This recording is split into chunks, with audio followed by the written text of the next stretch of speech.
नमस्कार। हमारे इस खास कार्यक्रम में आपका स्वागत है। पिछले 10 साल में देश के स्वास्थ्य ढांचे में आमूलचूल परिवर्तन आया है। आयुष्मान योजना की बात करें या पीएम जन औषधि केंद्रों की या फिर नए अस्पताल और मेडिकल कॉलेजों की, देश में डॉक्टरों की संख्या भी बढ़ी है। आयुर्वेद और योग जैसी विधाओं को भी सरकार बढ़ावा दे रही है। आज के इस कार्यक्रम में हम इसी पर चर्चा करेंगे। मैं हूं चंद्रशेखर जोशी।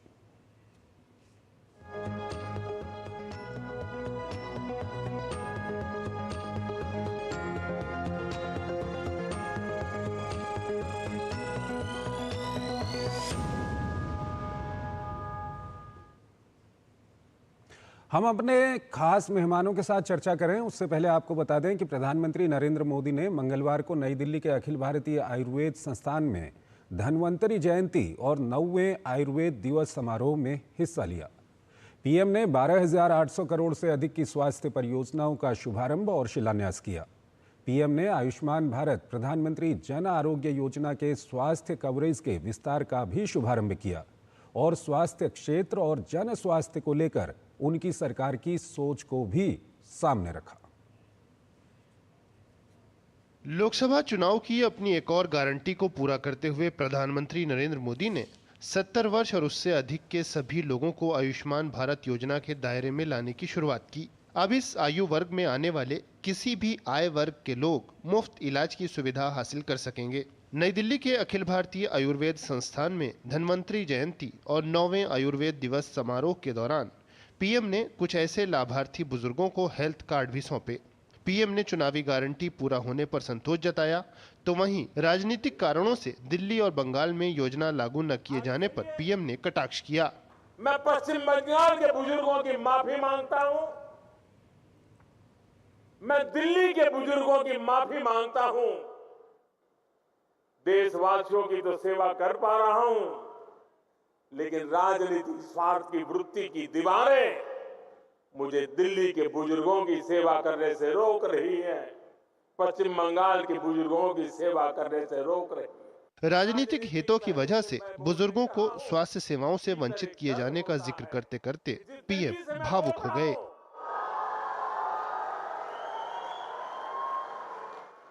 दिल्ली के भी बुजुर्ग मेरी बात सुनते होंगे।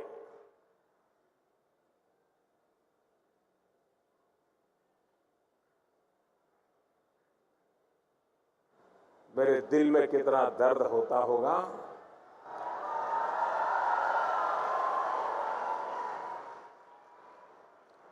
मैं शब्दों में बयान नहीं कर पाऊंगा। पीएम ने देश भर में 2000 आयुष्मान आरोग्य मंदिरों की स्थापना और आयुष्मान भारत योजना के तहत 4 करोड़ से ज्यादा गरीबों को फायदा होने का जिक्र किया। पीएम ने अपनी सरकार की स्वास्थ्य नीति के 5 स्तंभों को भी गिनाया। पहला, प्रिवेंटिव हेल्थ केयर, यानी बीमारी होने से पहले का बचाव। दूसरा, समय पर बीमारी की जांच। तीसरा, मुफ्त और सस्ता इलाज, सस्ती दवाएं।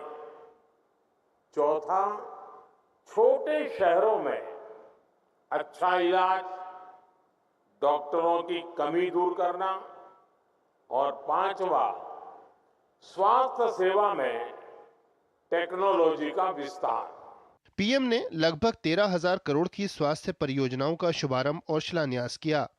इनमें भारत के पहले अखिल भारतीय आयुर्वेद संस्थान के चरण 2 का उद्घाटन, 11 स्वास्थ्य संस्थानों में ड्रोन सेवाओं की शुरुआत, गर्भवती महिलाओं और शिशुओं के टीकाकरण के लिए यूविन पोर्टल का शुभारंभ और चिकित्सा उपकरणों और थोक दवाओं के लिए पीएलआई योजना के तहत 5 परियोजनाओं का उद्घाटन जैसी पहल शामिल हैं। नितेंद्र सिंह के साथ ब्यूरो रिपोर्ट, डीडी न्यूज। और आइए अब बातचीत शुरू करते हैं। 2 खास मेहमान इस वक्त मेरे साथ जुड़े हुए हैं और एक तीसरी हमारी खास मेहमान कुछ ही देर में हमारे यहाँ स्टूडियो में पहुँच सकती हैं। फिलहाल हमारे साथ जुड़े हुए हैं मदन मोहन जेड़ा हैं, सीनियर जर्नलिस्ट हैं। साथ ही साथ हमारे साथ जुड़े हुए हैं Satyajit Paul, deputy director general हैं मिनिस्ट्री ऑफ आयुष के। आप दोनों का बहुत बहुत स्वागत है हमारे इस खास कार्यक्रम में। सबसे पहले पॉल साहब, आपसे जानना चाहेंगे कि प्रधानमंत्री मोदी की सरकार में आयुष का एक अलग से मंत्रालय बनाया गया और जब से ये मंत्रालय शुरू हुआ तब से आज तक की अगर यात्रा की हम बात करें तो क्या कुछ सफलताएं आप गिनाना चाहेंगे? धन्यवाद। सबसे पहले मैं बताना चाहूँगा कि 2014 में आयुष मंत्रालय का सृजन हुआ। उसके बाद हमारे चारों तरफ से विकास करने का प्रयास किया हम लोगों ने। ये वर्तमान सरकार के हेल्प के जरिए जो हम लोग रेगुलेशंस के जरिए हम लोगों ने national commissions for homeopathy 2020 act बनाए, national commissions for Indian system of medicines act बनाए। उसके तहत जो जितने सारे रेगुलेशंस बनाना था, जैसे कि यानी कि स्टूडेंट्स के एडमिशन्स हो, स्टूडेंट्स के रेगुलेशंस का कॉलेज को जो मान्यता दिया जाता है उसके बारे में भी रेगुलेशंस बनाए। हम अगर कहें कि 2014 में जैसे कि हमारे फाइनेंशियल आउटलेट लगभग 700 करोड़ के थे, वो आज का जो हमारे यानी कि 3000 करोड़ यानी कि पहुंच चुके हैं। हमारे यानी कि इंफ्रास्ट्रक्चर में भी हमारे काफ़ी वृद्धि हुई है। हम लोगों ने नेशनल इंस्टीट्यूट्स ऑफ आयुर्वेदा बनाए, जैसे कि आप all India institute of Ayurveda का जिक्र किया, वो भी इसी 2017 में कंस्ट्रक्शन हुआ। इसका एक सेंटर भी हुआ है 2022 में, जो कि सैटेलाइट सेंटर है गोवा में। हमारे वैसे ही नॉर्थ ईस्ट को भी हम लोगों ने जोड़ दिया। वहाँ भी हम लोगों ने national institute for Ayurveda and homeopathy वो बनाया शिलोंग में। हम लोगों ने NIFR बनाया है पासीघाट अरुणाचल प्रदेश में जी। वैसे ही हम लोगों ने और भी इंफ्रास्ट्रक्चर पे जोर दिया, जैसे कि CCRYN, उसके तहत कुछ सेंटर्स हम लोगों ने बनाए हैं। NIN निसर्गग्राम पुणे, इसको भी हम लोगों ने काफ़ी जोर दिया है। लोगों से किस तरह का रिस्पांस मिलता है आपको? क्योंकि एक जो पारंपरिक पहले से एक जिस तरह से एलोपैथी चलते आ रही है आयुर्वेद को लेकर के या आयुष के दूसरे जो शाखाएं हैं उनको लेकर के, किस तरह का रिस्पांस आपको मिलता है? जी, इसमें यानी कि बहुत लोगों का जागरूकता जो है वो बहुत बड़ी है। मैं आपको बताना चाहूँगा कि 2022 जुलाई से 2023 जून तक एक नेशनल स्टैटिस्टिकल ऑफिस जो कि ministry of statistics and programme implementations के अंदर आता है जी, उन्होंने एक देशव्यापी सर्वेक्षण कराया गया था, जिसके आधार पर ये प्रतीत हुआ है कि देश के लगभग 95% से ज़्यादा रूरल एरिया में लोग आयुष के बारे में जानते हैं और जो अर्बन एरिया में है वो लगभग 96% के जानकारी रखते हैं जी। जेड़ा जी हमारे साथ जुड़े हुए हैं। जेड़ा जी, जिस तरह से मोदी सरकार में आयुष को बढ़ावा दिया गया है, इसको आप किस तरह से देखते हैं? देखिए, इसमें बहुत सारी नई शुरुआत हुई हैं और कुछ अभी होनी भी हैं। और सबसे बड़ी बात यह है कि जो आयुष में एक ये बार बार मोदी जी भी इस बात पे जोर देते हैं कि हमें इसको साइंटिफिक पैटर्न पे इसको हम इसकी जांच भी करते हैं। ऐसा नहीं है कि एक पुरानी चीज़ चली आ रही है हम उसको देते जा रहे हैं, क्योंकि आजकल जो भी आयुर्वेद की नई दवाएं बन रही हैं लगातार वो रिसर्च होकर बन रही हैं। उनमें ICMR काम कर रहा है, उनमें CSIR काम कर रहा है और बहुत सारी मेडिसिन अभी जो आयुर्वेद की हैं, बुनियादी तौर पर आयुर्वेद की मेडिसिन है, लेकिन उनको रिसर्च करके उनको ट्रायल करके और उसके बाद उसमें एड ऑन करके वो मेडिसिन बाजार में आई है और वो काफ़ी इफेक्टिव साबित हुए हैं। ऐसी बहुत सारी मेडिसिन है। एक बात तो ये है। दूसरी बात यह है कि बीमारियां बहुत सारी हैं, बहुत सारी बीमारियां हैं। उसमें कुछ बीमारियां ऐसी हैं जिनका आयुष में बहुत अच्छा इलाज हो सकता है, कुछ बीमारियां ऐसी हैं जिनका एलोपैथी में बेहतर समाधान हो सकता है। तो एक जो अप्रोच है कि हमें दोनों पैथियों को, हमें दोनों सिस्टम को मिला के चलना है। जहाँ पर आयुष पैथी उपयोगी है वहाँ पर आयुष का काम करना चाहिए, जहाँ पर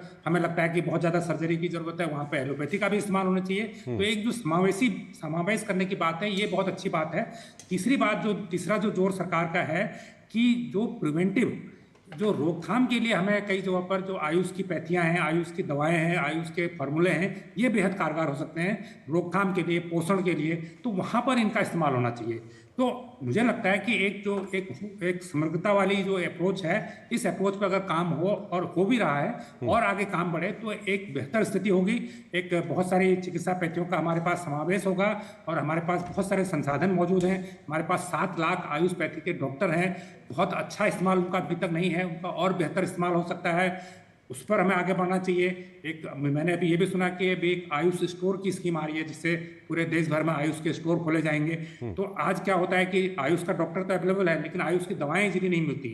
अगर वो दवाएं इजीली मिल जाएंगी, जैसे जन औषधि केंद्रों पर आजकल आसानी से दवाएं मिल जाती हैं और बहुत किफ़ायती दरों पर मिल जाती हैं, वैसे अगर आयुष की दवाएं भी हर जगह उपलब्ध हो तो लोग इस पैथी को और भी ज़्यादा अपनाएंगे और भी ज़्यादा बेहतर तरीके से उसका इस्तेमाल कर सकेंगे। मुझे लगता है कि एक जो ये संपूर्णता वाली अप्रोच है, एक जो समावेश वाली अप्रोच है, इस पर आगे और काम करने की ज़रूरत है। ठीक है जेड़ा जी, अभी हमारे साथ कुछ ही देर में डॉक्टर तनुजा नेसारी हमारे साथ जुड़ रही हैं, डायरेक्टर हैं all India institute of Ayurveda की। तो आयुर्वेद को लेकर के और ज़्यादा उनसे बातचीत करेंगे, लेकिन इस बीच में हम थोड़ा सा आगे बढ़ते हुए, पॉल साहब, क्योंकि आप हेल्थ मिनिस्ट्री में हैं, पिछले 10 साल में हेल्थ इंफ्रास्ट्रक्चर को बढ़ाने के लिए जिस तरह से खासा ध्यान दिया गया है और ग्राफिक्स के ज़रिए कई सारे तथ्य भी हम सामने रख रहे हैं, किस तरह से आप इस 10 साल की यात्रा को देखते हैं?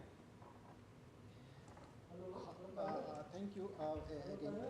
हम कहते हैं कि यानी कि नॉट ओनली इंफ्रास्ट्रक्चर्स, इसमें हमें यानी कि जो मैन्युफैक्चरिंग सेक्टर था हमारे आयुष सेक्टर इन 2014 वो लगभग $3 बिलियन के आसपास था। तो ये आजकल लास्ट असेसमेंट जो है कि ये 2022 का असेसमेंट में ये बताता है कि ये मैन्युफैक्चरिंग सेक्टर को भी हम लोग लगभग 24 करोड़, लगभग मतलब 8 गुना वृद्धि हुआ है। ठीक है, ठीक है। डॉक्टर तनुजा नेसारी हमारे साथ जुड़ चुकी हैं, डायरेक्टर हैं all India institute of Ayurveda की। मैडम, बहुत बहुत स्वागत है आपका हमारे इस खास कार्यक्रम में।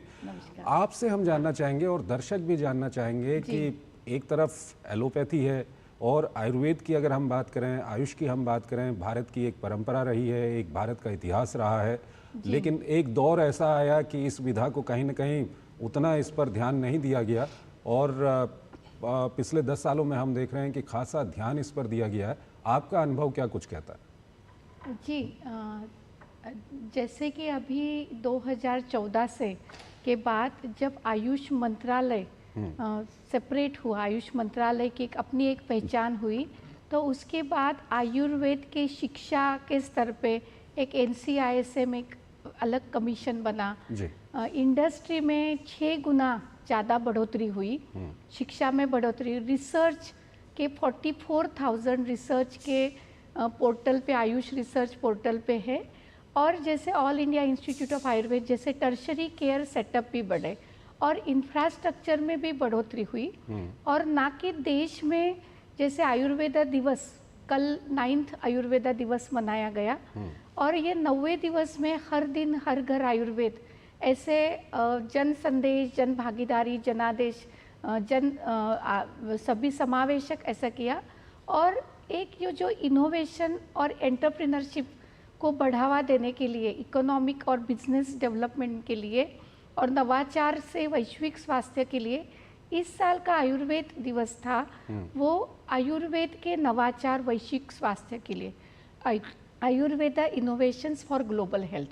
तो एक जो सनराइज सेक्टर है आयुर्वेद का, जो स्टार्टअप के लिए, इकोसिस्टम के लिए, ये ध्यान में रखते हुए आयुर्वेद आहार हो, चाहे IT सेक्टर हो, चाहे AI आर्टिफिशियल इंटेलिजेंस हो, चाहे टेक्नोलॉजी हो, तो ये ट्रेडिशन से टेक्नोलॉजी को जोड़ना ये बहुत ज़्यादा हुआ। इसीलिए जो हमारा क्लासिकल सिस्टम है, इंडिजिनस सिस्टम है, ये एक मोस्ट रेलेवेंट और कंटेम्पररी एविडेंस बेस्ड रिकॉग्नाइज, जो ग्लोबल रिकॉग्निशन की ओर गया। और सबसे बड़ी जो पहल यहाँ हुई ये है कि global centre of traditional medicine, global traditional medicine centre जो जामनगर में UN आउटपोस्ट हुआ, वो मिनिस्ट्री ऑफ आयुष के तहत, आयुष का साथ से भारत सरकार की का एक कॉमन कोलैबोरेशन से हुआ, जिसमें 193 कंट्रीज़ के ट्रेडिशनल मेडिसिन यहाँ भारत में है। आयुष सिस्टम उसमें है और एक सिंथेसिस ऑफ एविडेंस, सभी ट्रेडिशनल मेडिसिन का एक शोध अनुसंधान के साथ जो अभी वैश्विक जो यूएन के जो सस्टेनेबल डेवलपमेंट गोल है कि हेल्थ फॉर ऑल, ये जो कहा है, तो इसमें लिए इसके साथ विश्व स्तर पे ओवरऑल हेल्दी और हैप्पी कम्युनिटी के लिए एविडेंस बेस्ड आयुष को ज़्यादा बढ़ावा मिला और ना कि देश में लेकिन विदेश में ग्लोबल प्रेजेंस हमारा हुआ। मैम, एक सवाल और आपसे जानना चाहेंगे कि आयुर्वेदा को लेकर के या आयुष की जो अन्य विधाएं हैं उनको लेकर के भारत में तो थोड़ी बहुत जागरूकता रही है, लेकिन हमें जो जानकारी मिली है कि इस वक्त दुनिया में कई देशों में भी इसको लेकर के खासी उत्सुकता है। बिल्कुल, क्योंकि इस बार का जो आयुर्वेद दिवस है वो 150 से भी ज़्यादा देशों में मनाया गया और बहुत सारी लोगों में उत्सुकता है, जागरूकता है, अवेयरनेस हुआ है। Ayurveda is a knowledge system of health and happiness, ये लोग समझ रहे हैं।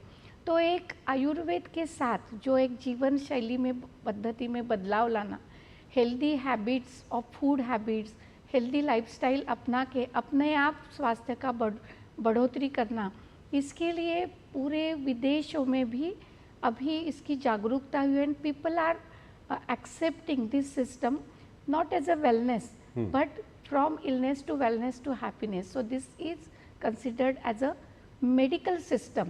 ये कॉम्प्लीमेंट्री मेडिकल सिस्टम है, लेकिन मेन स्ट्रीम में भी नॉन कम्युनिकेबल डिसीजेस के लिए और कई सारे बीमारियों की जड़ इसकी चिकित्सा पद्धति में निर्मूलन के लिए है, ये लोग जानने लगे हैं। मिनिस्ट्री ऑफ आयुष की जो इंटरनेशनल कोलैबोरेशन सेल है उसमें 30 से ज़्यादा कंट्रीज़ में चेयर भी है, इंस्टीट्यूशनलाइज हुआ है, यूनिवर्सिटी पे रिसर्च हो रहा है लेवल पे। और कल प्रधानमंत्री जी ने अपने उद्बोधन में जो कहा कि परंपरा से प्रमाणीकरण की ओर अभी आयुर्वेद जा रहा है और विश्व की मदद से इसको एक वैलिडेशन, जो ट्रेडिशन का जो एक साइंटिफिक स्टैंडर्डाइज वे में एज अ वैलिडेशन चाहिए, adoption by every other systems, health care system. तो जो एक हम कह रहे हैं कि future of the medicine and health care is integration, so all health care systems are now willingly adopting this system as a holistic wellbeing. ठीक है, ये आयुष को लेकर के हमने बातचीत की और हम चाहते हैं कि थोड़ा ओवरऑल जो स्वास्थ्य क्षेत्र में पिछले 10 साल में कितने बदलाव आए हैं, ग्राफिक्स के ज़रिए भी हम जानकारी दे रहे हैं। मदन मोहन जेड़ा हमारे साथ जुड़े हुए हैं। जेड़ा साहब, 70 साल से जो अधिक उम्र के लोग हैं उनके लिए भी मुफ्त इलाज की व्यवस्था कर दी गई है और उसके अलावा जो आयुष्मान भारत है उसकी सफलता की कहानी तो हर ओर दिख रही है और साथ ही साथ मेडिकल कॉलेज बन रहे हैं, कई सारे अस्पताल बन रहे हैं, टेली मेडिसिन और टेली कंसल्टेशन तकनीकी का किस तरह से उपयोग हो रहा है, ड्रोन का उपयोग हो रहा है और ऋषिकेश एम्स ने तो वहाँ पर हेली एम्बुलेंस भी शुरू कर दिया है। तो इस जो समय के साथ आगे बढ़ रहा है और स्वास्थ्य क्षेत्र मजबूत हो रहा है, स्वास्थ्य ढांचा मजबूत हो रहा है, गरीबों को, मध्यम वर्ग को सस्ता इलाज मिल रहा है, इसको किस तरह से आप देखते हैं? देखिए, जैसे कि हम जानते हैं हमारे देश की आबादी बहुत ज़्यादा है और बहुत ज़्यादा आबादी है तो चिकित्सा सुविधाएं पहुंचाना एक बड़ी चुनौती है। तो उसमें टेक्नोलॉजी का जितना बेहतर इस्तेमाल होगा वो उतना ही फायदेमंद होगा। इसी प्रकार कुछ बुनियादी कदम उठाए गए हैं, कुछ बुनियादी फैसले लिए गए हैं, उन फैसलों का बड़ा फायदा हो रहा है। जैसे अगर हम जन औषधि केंद्र की बात करें, जन औषधियों की बात करें, तो इन केंद्रों के जरिए अगर दवाएं हमें बहुत सस्ती मिलती हैं तो अपने आप ही एक सीधे मरीज को फायदा होता है। यहाँ पर सरकार को ये चिंता नहीं करनी पड़ती है कि हमें लोगों को फ्री दवाइयाँ बांटनी है, हमें फ्री दवाइयाँ देनी है, क्योंकि जो दवाइयाँ इन केंद्रों के जरिए मिल रहे हैं वो 80% से लेकर 90% तक लोगों को सस्ती मिल जा रही है। तो एक बुनियादी कदम सरकार ने उठाया तो इसके जरिए सीधे लोगों को फायदा हुआ, तो करोड़ों लोगों को इसको फायदा हो रहा है। 30,000 करोड़ रुपए की इसकी बचत हो चुकी है। तो मुझे लगता है कि ये एक बुनियादी फैसला है। इसी प्रकार अगर हम कोविन पोर्टल की बात करें यहाँ भी टेक्नोलॉजी का यूज है और हमारे देश में टीकाकरण 70-80% से ज़्यादा नहीं पहुँच पाता है। उसकी वजह क्या है कि लोग टीका लगाना भूल जाते हैं, कई बार लोगों का पलायन होता है, एक जगह से दूसरी जगह चले जाते हैं, इसलिए लोग भूल जाते हैं और लोग कहते हैं कि अब तो हम कहीं और चले गए, शायद टीका कैसे लगाएंगे बच्चे को। इसकी वजह से क्या है कि बीमारियां भी ज़्यादा बढ़ती हैं। लेकिन अब जब कोविन एक ऐसा सिस्टम बन गया है कि जहाँ पर अगर आप समय पर टीका लगाने के लिए नहीं पहुंचे तो ये आपको एसएमएस करता रहेगा जब तक आप टीका नहीं लगाएंगे आपको एसएमएस आते रहेंगे। तो मुझे लगता है कि कोई व्यक्ति कोई अपने बच्चे को टीका लगाने से नहीं भूलेगा। तो ये 0 से गर्भवती महिला से लेके 17 साल तक के जो उम्र के किशोर होते हैं वहाँ तक टीका करने की एक पूरी चेन है, उस चेन को पूरा करेगा। इसका मतलब क्या हुआ कि अगर टीके सारे लगेंगे तो बीमारियों की संभावनाएं बहुत कम हो जाएंगी। तो इसी प्रकार अगर हम मेडिकल कॉलेजों की बात करें, 700 मेडिकल कॉलेज है, दुनिया के किसी भी देश में इतने मेडिकल कॉलेज नहीं है। 1.25 लाख के आसपास हमारी मेडिकल सीटें पहुंचने जा रही हैं। हालांकि इसके बाद भी हमारे बच्चे विदेशों में पढ़ रहे हैं, लेकिन अगले 5 साल के भीतर जिस प्रकार से 75,000 और नई सीटें यहाँ पर सृजित करने की कोशिश हो रही हैं, तो मुझे लगता है कि अगले 5 साल में या 6 साल में हमें ऐसी स्थिति में आ जाएंगे कि जो आदमी मेडिकल की पढ़ाई करना चाहेगा वो अपने देश में रह के मेडिकल की पढ़ाई कर सकेगा। और हमारे पास सिर्फ बड़े शहरों में या महानगरों में ही डॉक्टर नहीं होंगे, वो डॉक्टर छोटे कस्बों में और गाँव में भी सेवा दे रहे होंगे। तो मुझे लगता है कि इस प्रकार की जो बुनियादी स्तर पर फैसले हुए हैं और जिनका एक जिसने पूरा हेल्थ केयर सेक्टर की पॉलिसी को चेंज कर दिया, तो ये बहुत फायदेमंद है, ज़्यादा लोगों को इसका फायदा पहुंच रहा है। इसी प्रकार अगर हम स्टेंट करें, हार्ट के स्टेंट की बात करें, जो 1.25 लाख का स्टेंट आता था, आज वो 35,000 की उसकी कैपिंग हो गई है और 35,000 में वही स्टेंट लोगों को अवेलेबल हो रहा है। तो मुझे लगता है कि आप अगर लोगों के जेब पे देखिए कितना खर्च कम हो गया। इसी प्रकार 5 लाख रुपए का हेल्थ इंश्योरेंस की बात करें, 55 करोड़ लोग आज इसकी कवरेज के दायरे में आ चुके हैं। अगर हम 70+ को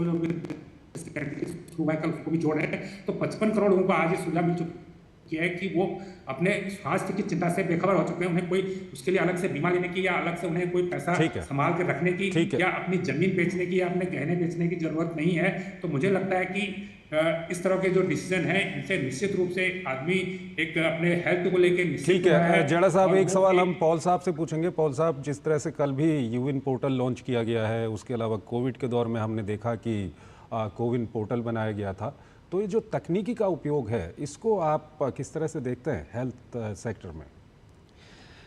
जी, जैसे कि जानते हैं आर्टिफिशियल इंटेलिजेंस हो और पोर्टल बेस्ड हो, ऐप बेस्ड जो हम कस्टमाइज एप्लीकेशंस बनाते हैं, इसमें इसे अब हम बच नहीं सकते और इसको यानी कि ज़्यादा से ज़्यादा यानी कि ये इस्तेमाल किया जा रहा है। मिनिस्ट्री ऑफ आयुष उस डायरेक्शंस में भी काम कर रहे हैं। हमारे आयुष ग्री टेक का प्रोजेक्ट्स है जिसमें कि हम इसमें टोटल चीज़ों को, मतलब आयुष के चाहे वो एजुकेशन रिलेटेड हो, चाहे वो डॉक्टर्स के इंफॉर्मेशन रिलेटेड हो, सारे चीज़ को हम कैप्चर करने के लिए आयुष ग्रिड एक प्लेटफॉर्म बनाए हुए हैं। जी हाँ, यानी ढेर सारे एप्लीकेशंस हम लोगों ने ऑलरेडी बना चुके हैं और आगे भी बनाते रहेंगे। जैसे कि नमस्ते पोर्टल है, योगा बैक एप्लीकेशन है, ये सारे एप्लीकेशन सब जोड़ते आने वाले दिनों में आप देखेंगे कि health sector related, Ayush related जो भी एक्टिविटीज़ हो एक पेशेंट्स के लिए। ठीक है, हमारे पास वक्त कम है। एक अंतिम सवाल अभी मुझे जेड़ा जी से भी पूछना है, काफ़ी महत्वपूर्ण सवाल है, लेकिन उससे पहले मैडम तकनीकी को लेकर के आप क्या कुछ कहेंगी संक्षेप में? जी, आयुष को भी मतलब जो आजकल का जो आयुष ग्रिड की बात हुई, तो एक आईटी बैकबोन जो hospital information management system, Q management, patient की एडमिशन, ये सभी के लिए एक जो सहूलत है, ये टेक्नोलॉजी के लिए से एक डायग्नोस्टिक्स भी पॉइंट ऑफ केयर डायग्नोसिस हो गया। तो वो हेल्थ केयर में सुविधा सहूलत ये आईटी से हुई और अभी एआई पावर्ड जो टूल है उससे ट्रेडिशनल मेडिसिन की लोगों तक पहुंचना बहुत आसान है और आसान हो गया। जेड़ा जी, अंतिम सवाल, और मैम थोड़ा सा वक्त कम है, अंतिम सवाल आपसे जानना चाहेंगे। कल प्रधानमंत्री भावुक भी हो गए थे। उन्होंने दिल्ली और पश्चिम बंगाल की सरकार के लिए उन्होंने कहा कि वो वहाँ के लोगों को फ़ायदा नहीं पहुँचा पा रहे हैं। ये जब देश में प्रगति होती है, हेल्थ सेक्टर मजबूत हो रहा है, ऐसे में जो राजनीति होती है, क्या कुछ कहेंगे? देखिए, निश्चित रूप से प्रधानमंत्री जी का जो कहना था वो एक जायज़ बात थी, बहुत सही उन्होंने कहा है और इस पर अपनी चिंता भी व्यक्त की और उन्होंने ये भी कहा कि मैं वहाँ के वृद्धों से माफ़ी मांगता हूँ, वहाँ के लोगों से माफ़ी मांगता हूँ। तो मुझे लगता है कि राजनीतिक कारणों से किसी ऐसी योजना को जो लोगों के स्वास्थ्य से जुड़ी हो, जो लोगों के जीवन से जुड़ी हो, उसको अनदेखा नहीं किया जाना चाहिए। पहले कुछ और स्टेट भी थे, वो स्टेट अब इस योजना में आ गए हैं, लेकिन अभी भी 2 स्टेट इससे वंचित हैं। तो उन स्टेट को मुझे लगता है कि इस पर फिर से पुनर्विचार करना चाहिए और एक जो पूरा देश जिसके साथ चल रहा है उसी में शामिल होना चाहिए। बहुत बहुत शुक्रिया आप तीनों का हमारे इस खास कार्यक्रम में हमारे साथ जुड़ने के लिए। तो काफ़ी प्रगति, अगर हम स्वास्थ्य क्षेत्र की बात करें तो बहुत बड़ी प्रगति पिछले 10 सालों में हुई है और आने वाले वक्त को लेकर भी जो मोदी सरकार का विज़न है उससे ये साफ हो जाता है कि आने वाले वक्त में इस क्षेत्र में और प्रगति होगी। हमारे इस कार्यक्रम में फ़िलहाल इतना ही। नमस्कार।